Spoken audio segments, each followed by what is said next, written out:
passages from Carlos Castaneda's books in the 60s and 70s, where this Central American shaman that Castaneda said he talked to was talking in detail about this predator race.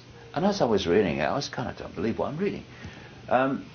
And this Don Juan was saying that a predator came from the depths of the cosmos and turned humanity that was in what I would call a massively greater state of awareness and consciousness, and created a sedated man. And he says how they did it is they took over our minds and gave us their mind. And I say they are giving us their mind from the moon. Tell us about the implication of that when you bring the sun into this triad, the moon, the earth, and the sun, because the sun is essentially the antidote. This is the way I'm seeing it. It's a long story, but what I concluded while I was writing this book, and it's ongoing, it never stops, and I'm moving more along this road all the time, that scientists have found that there's a massive black hole at the center of this galaxy, and they found, their implication is, they say, that there's one at the center of every galaxy.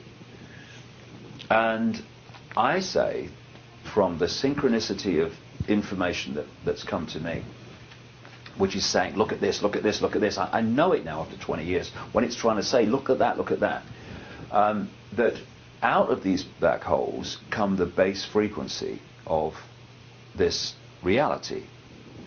But it's not a frequency that stays still, it moves. And as it changes, it doesn't move like that, it moves vibrationally, changes its vibration.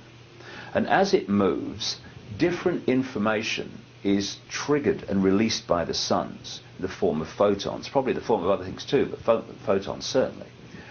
And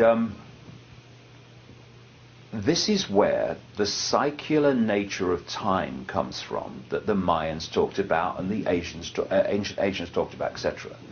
And why we go through different epochs of expansion and contraction and suppression. These different epochs are different sources of experience, I guess you'd put it. You know, if you want to come into this reality and experience expanded consciousness, then that's the epoch to come in on. If you want to experience suppression and control and get to understand that and what it's like to experience, then you come in this epoch. And if you want a real wild water ride, then come in when the two are changing, like we are, you know. And so as this base vibration is in a certain epoch, like the last one, the one of suppression and limitation, information is released in the form of photons that are released specifically to that vibration. And we live, therefore, in the cosmic equivalent of the wireless internet. You know, this hotel has the wireless internet. Where the bloody hell is it? It's here now. Where is it? It's in the unseen. But my computer there, if I turn it in and tune it on, it will access this unseen field of information, and it will take it onto the screen as in effect time and space. It will seem like there's time and space moving on the screen, and sequences and all the rest of it. And what we're doing through what I call the body computer is taking this information, this photon information particularly, and we are decoding it. This is why I've said the brain is massively important in this decoding, but actually the whole genetic structure is decoding, because the energy that is going through the meridian lines of the body, what the Chinese call qi and what acupuncture works with, is photon energy. And so as this photon energy is passing through the meridian line system, the body is reading the information. And so left to our own devices, no moon matrix, we would be accessing that sun information in its purest, widest form. What the moon's done is hack into that system so we do not get the same range of information from the sun that we normally would. Just like I say, the Chinese computer system is firewalled off. And, you know, I was looking at some pictures a week or so ago, a bit more maybe, of the sun and the earth. And I was seeing this energy coming from the sun, and then when it hits the earth's magnetic field, a lot of it is just deflected off. Yeah. Now, some people would say, well, that's a good thing, and certain levels of what's coming from the sun, maybe it is a good thing.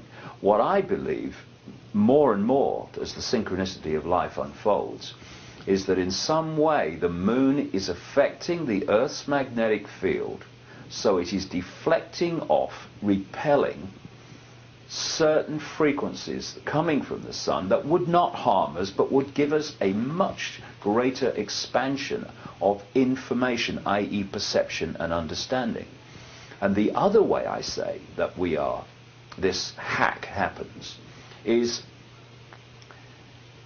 you can have the internet in this room, and I have a computer, but if I program the computer only to read a certain amount of that wireless internet, vast amounts of the internet are still in this room, but they ain't on the screen. They're not in the computer's perception.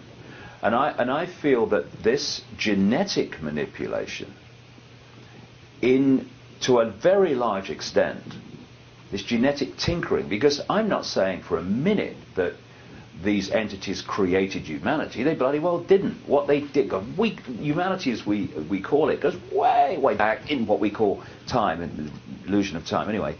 What they did was tinker with it. So, because there were some things they could change, but there's some things they couldn't change, otherwise it just wouldn't function. So they tinkered with it. And in tinkering with it, because we see genetics, and this is another important point that I get across in the book and my talks. We look at this world and we think it's physical. It's not. It's holographic. Provable fact that it's not physical. It's made up of atoms. They tell us atoms have no physicality. So, okay. But the base construct of this reality is vibrational waveform information. And we decode it through from that information construct into this holographic reality we think is the physical world, which is only going on in our minds. Now, what the computer's doing is taking information in an energetic form called the wireless internet, and it's decoding it through onto the screen as what you might call physicality. Now, the tinkering with the human body computer has limited the amount of this information that we're decoding. So it has concentrated us in a very small band of awareness. We also have the glandular system and the master glands. A lot of this information is coming about because there's been a resurgence in the interest and practice of sun gazing for the express purpose of awakening the pineal, the hypothalamus, and pituitary, because we're going through this DNA change as a species, and this information is coming from the sun. Well, another thing I found as I was researching this, that the moon, not what I'm calling the moon matrix, the broadcast frequencies coming from it, as I'm saying, is happening. Its very physical state of being there fundamentally affects the endocrine system glands, which include the pineal gland, the pituitary gland, which make up in many ways the third eye. So the moon being there is a suppressant of that. And what has happened when you see humanity in its sedated, predictable, narrow-banded state of awareness, you're looking at people who are basically isolated in the five senses. They, of course, have the subconscious levels and all that stuff, but basically their focus of attention and perception of reality and self is the five senses. Because the moon matrix can only target the lower levels of our perception, like the body, computer, etc. And if they can pull us into that, then they got us. We're in the matrix, as Morpheus